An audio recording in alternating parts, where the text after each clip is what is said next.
కురుక్షేత్ర యుద్ధం వస్తుందని ధర్మరాజుకి ముందే తెలుసా? ఇది చాలా ఆశ్చర్యకరమైన ప్రశ్న. ఎందుకంటే ఆయన ముందే తెలిస్తే ఆ యుద్ధాన్ని ఆపి ఉండేవాడే కదా, ఆపడానికి ప్రయత్నం చేసి ఉండేవాడే కదా. కానీ విధి యొక్క విన్యాసంలో అందరూ పాత్రలే, విధి యొక్క ఆడే నాటకంలో అందరూ పాత్రలే. అప్పుడు ఏం జరిగిందంటే, ఒకరోజు నారద మహాముని మైసభ చూడడానికి వస్తాడు. ధర్మరాజు దగ్గరికి వచ్చి, ధర్మరాజా, నువ్వు రాజసూయాగం చేయి. ఆ యాగం చేయడం వలన నీ ప్రజల యొక్క సౌఖ్యాలతోటి బాగుంటారు, చక్కగా ఉంటారు, వాళ్ళు రాజ్యాన్ని విస్తరింప చేయొచ్చు, రాజ్యం కూడా ఎవరిప్పుడు సంపదలతో తొలతూగుతూ ఉంటుంది, అలాగే ప్రజల క్షేమం కోసం చేయొచ్చు, అలాగే నీ పితృదేవతలు అంటే పాండురాజు లాంటి వాళ్ళు కూడా ఉన్నతమైన లోకాలకి ప్రయాణిస్తారు అని చెప్తాడు అనమాట. అంతా చెప్పిన తర్వాత ధర్మరాజు తప్పకుండా చేస్తాను అని చెప్పి అంటాడు. చివరిలో మాట అంటాడు, ఇది చేసిన తర్వాత కొంతకాలానికి మహాయుద్ధం రావచ్చు అని చెప్తాడు. దానిలో ధర్మరాజు భయపడిపోతాడు. అదేంటి మళ్ళీ యుద్ధం వస్తుంది అంటున్నాడు ఈయన, చేతితో చేయకూడదని సంశయంగా ఉండిపోతాడు, ఆలోచిస్తూ ఉంటాడు.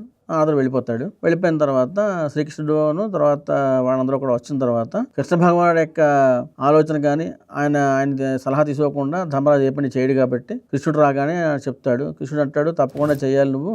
దానికన్నా ముందు చుట్టూ ఉన్న రాజ్యంలో ఉన్న రాజులు కొంతమంది ఉన్నారు, వాళ్ళని జయించాలి, అప్పుడు నువ్వు చేయడానికి నీకు మార్గం సుగమం అవుతుంది అని చెప్తాడు. అలాగే భీముడిని తర్వాత అర్జునుడిని తీసుకుని జరాసంధుడి మీద యుద్ధానికి వెళ్తాడు. అది తర్వాత జరుగుతుంది కదా. కానీ ఇది చెప్పిన దగ్గర నుంచి ఆయనకి బాగా భయంగా ఉంటుంది. మొత్తానికి వాళ్ళు చుట్టుపక్కల రాజ్యాలు అన్ని జయించుకుంటూ వస్తారు. వాళ్ళు బంగారం, తర్వాత ధనం, తర్వాత వస్తువాహనాలు అని తెచ్చుకొస్తారు. చాలా విపరీత సంపద సమకూరుతుంది ధర్మరాజు దగ్గర. తమ్ముళ్ళ యొక్క సపోర్ట్ తోటి రాజసూయాగం చేస్తున్నప్పుడు శిశుపాలుడు దుర్భాషలాడతాడు కృష్ణుడిని. 100 తప్పుల దాకా భరించిన కృష్ణుడు ఆయన్ని తన చక్రంతో, సుదర్శన చక్రంతో ఆయన్ని చంపుతాడు. అది జరిగిన తర్వాత ఇవి అయిపోతుంది. అప్పుడు చాలా బెంగెట్టుకుంటాడు. ఆయన బెంగెట్టుకుని ఒక రోజు వ్యాసుడు వస్తాడు. వచ్చిన తర్వాత, స్వామి ఇలా జరిగింది, ఉత్పాతాలు అన్నవి ఆకాశంలో జరుగుతాయి, దివ్యుల యొక్క వాళ్ళ యొక్క ప్రభావంతో జరుగుతాయి, అంటే దేవతల ప్రభావంతో భూమి జరుగుతాయి, 3 రకాలుగా ఉత్పాదాలు జరుగుతాయి అంటారు. ఇప్పుడు నాకు ఇలాగ వీడు మరణించాడు యాగం చేస్తున్నప్పుడు, జరగబోయేదైనా వినాశం దారితీస్తున్నా అంటే, అవును, 13 ఏళ్ల తర్వాత ఇక్కడి నుంచి 13 years తర్వాత నీకు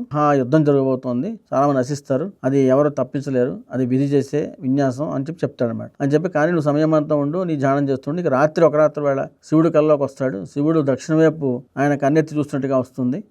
అది కొద్దిగా అపసూచకంగా కనిపిస్తోంది.